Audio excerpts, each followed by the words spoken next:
Hi, my name is Alex Stanback, and I'm going to be showing you guys how to set up your software for recording resting membrane potentials.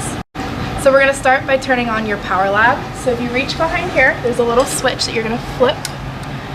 So this is your Power Lab. It's your analog to digital converter. You're going to see lights come on in the front.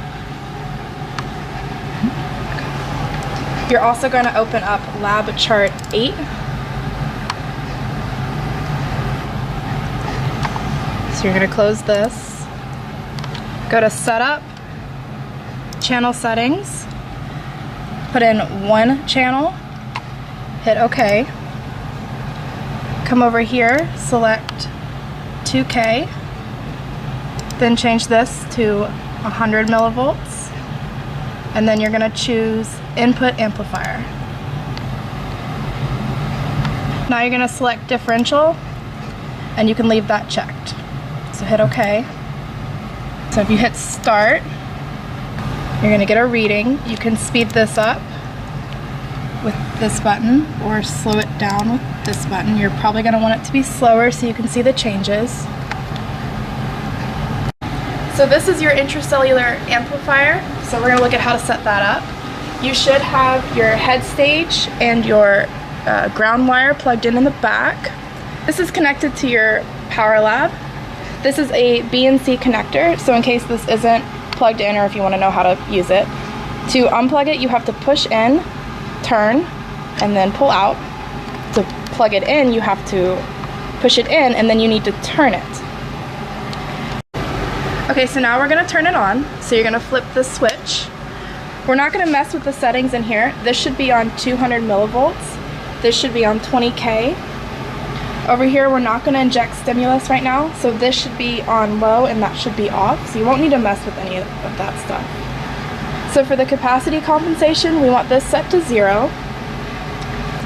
The probe will be on, and we'll have that set to ground. Okay, so your head stage should already be on your manipulator, so we're going to talk about how to adjust this a little bit. You can turn this knob, and then this piece will slide in and out.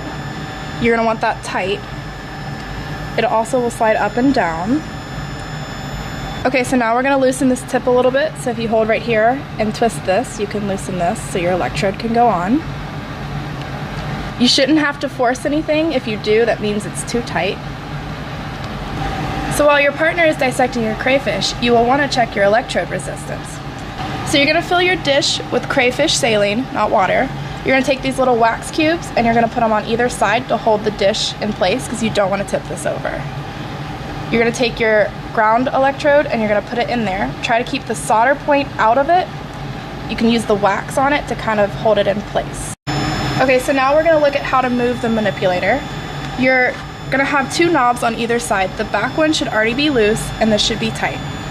So you're going to want to hold your manipulator before you loosen this. If you don't, it's going to drop down like that. So if you hold it, you can loosen this and then you can move it. You can also slide the whole manipulator forward or backwards.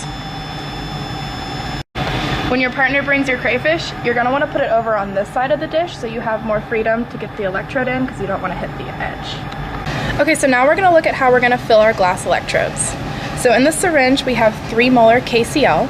You have a plastic needle kind of thing here. These are really expensive. They're 10 bucks each, so please don't break them or bend them. You're just going to slide that in to the end of the electrode, go all the way in, tip it up, and then fill it. You have to hold it up because when you fill it, you'll have a little drop come out the back side of it. So that means it's filled. So when you're done, you can just wipe off the KCl. If you fill it angled like this, it's going to come out the back and slide down, and then when you put it in your prep, you're going to kill the prep. Whichever partner does this part, you're going to have KCl on your fingers when you wipe it off the back part. Do not touch your prep. You want your other partner to do that or you're going to kill the muscle. So now we're going to mount the glass electrode onto our electrode holder. So we're going to slide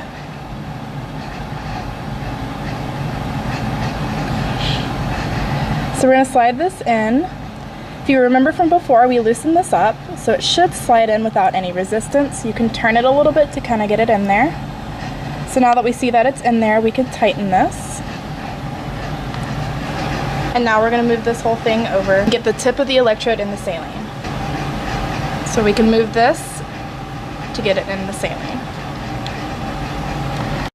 So when we're setting up the manipulator, you want to make sure that this is all the way up at the highest point and that this is all the way at the farthest point back. This is going to give you the most freedom.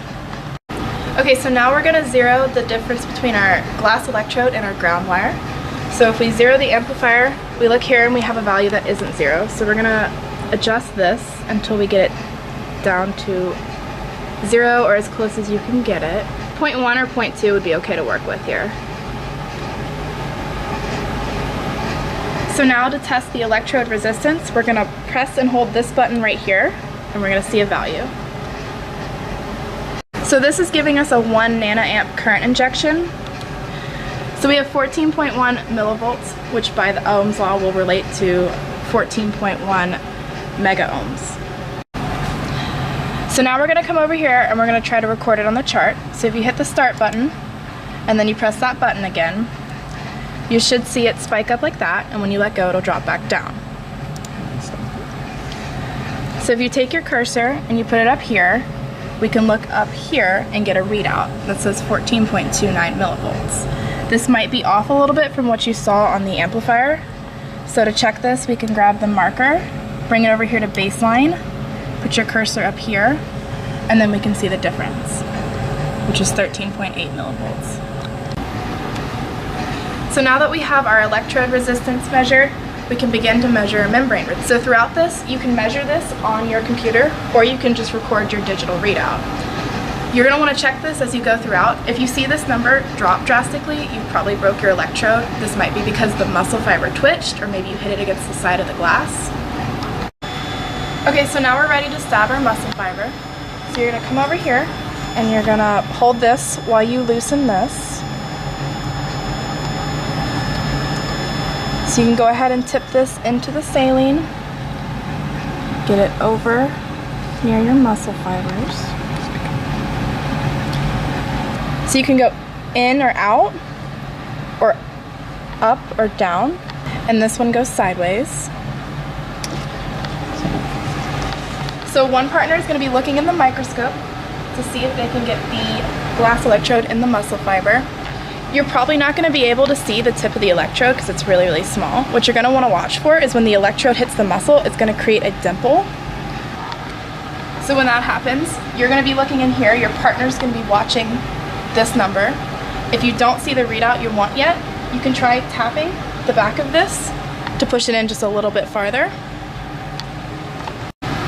So your resting membrane potential that you see should be anywhere from -40 to -60 if you have normal saline. Now that we have a nice membrane potential, we can come over here and we can pull the electrode out, and while you're looking in here, go over just a little bit and go back in. This knob goes left or right, and this can push it back in. So you should be able to do this relatively quickly. You're going to take 3 different ones and then take the average of that. Switch your saline out and do it again.